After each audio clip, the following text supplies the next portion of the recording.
Good evening, fellow Toastmasters, members, guests, and online audience. How are you feeling tonight? How comfortable are you tonight? From 1 to 10?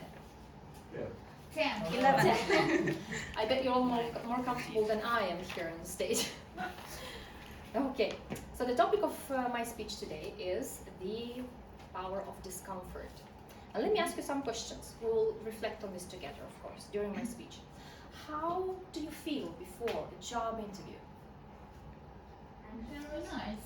Anxious? No, nice. Like, I'm gonna get it. Okay. How do you feel before going on a date? Nice. All the same to you? Okay. Online audience, how do you feel before going on a date, Mike? Care to share? Okay, also nice. Okay, good.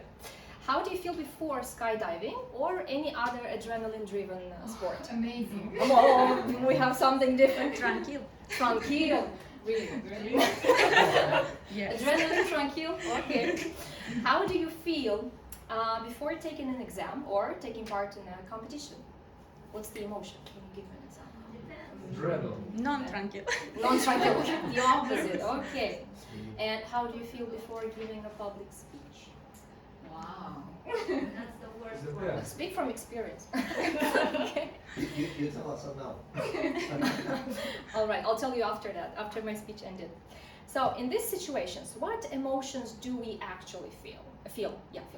Fear, right? Uncertainty, worry, stress, embarrassment sometimes, maybe, right?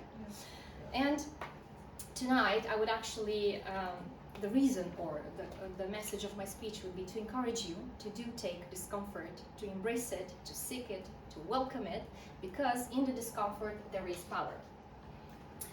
While we all respond differently to all these, let's say, unpleasant feelings, we can describe all, let's say, all the above mentioned. The reasons behind them can be similar, right? It's the reason to fail, the reason to maybe, I don't know, not please someone, fail on the exam, as we mentioned, not be good enough, right? And while the desire, because we are social animals, we do need the approval of our peers, of our group. And let's say this desire is hardwired into us, and the social pleasure can actually be truly overwhelming. Do you agree? Okay. Here I have the nice, right? We all feel nice. Okay.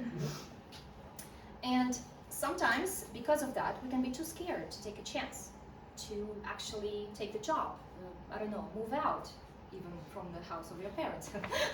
Not necessarily to a different country, right? But to reach our full potential, we do need to dive into this discomfort state. Instead, because we are a group of social people, right, and we seek approval of them, why not instead seek comfort and in reaching out for help, right? Why not do that? Instead of like being shy and thinking, oh, what's he gonna think of me? What's gonna happen?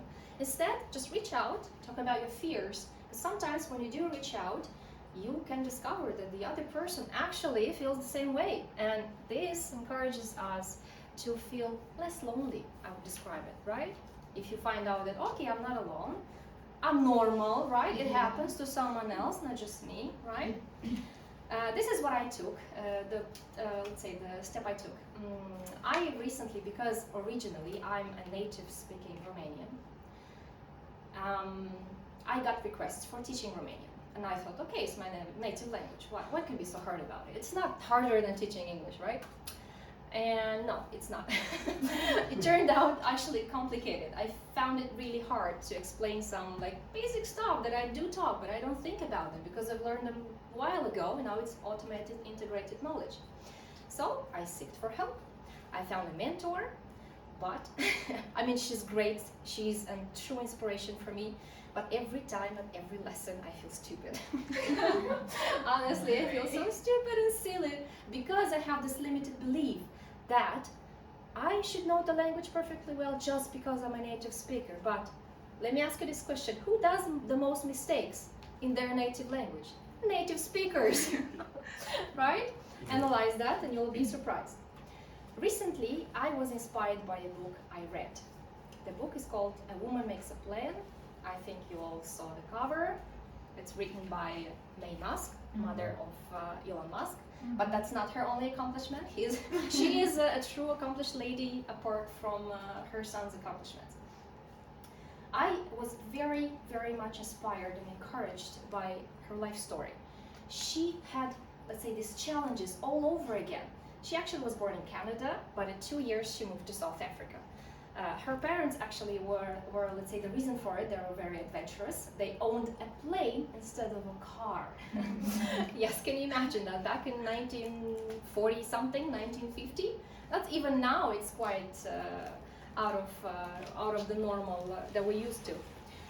And every time she not failed, but let's say had a setback, because she had through her life she had to move a lot. She had a lot of challenges. Every time she moved to a different city, she had to install her practice again. She's a dietitian. She originally did her studies in Africa, where she lived, where she spent her childhood, adulthood, and then when she moved to Canada, she had to start all over again because you know it's the same with Moldova. Studies here don't count for the Europe and the other more civilized countries, let's say. you know the drill. So what I learned, the most important message from May Musk's story is that even though she had some nerve-wracking challenges, even though she faced really difficult situations, it never stopped her enthusiasm. She always made a plan. She always moved forward. It's like you just have to write the first step and then the others one will follow. Even though you can think, okay, this is a discomfort feelings that she said. She was very, can you imagine? I mean, from her personal life, her husband was very abusive to her, so she had to leave him. Yeah, that's the father of Elon Musk. But that's the thing. Even though this did not break her, she worked through her, let's say, difficult, let's say, traumas. She transformed it into a powerful thing. So going into your discomfort actually may be transformational.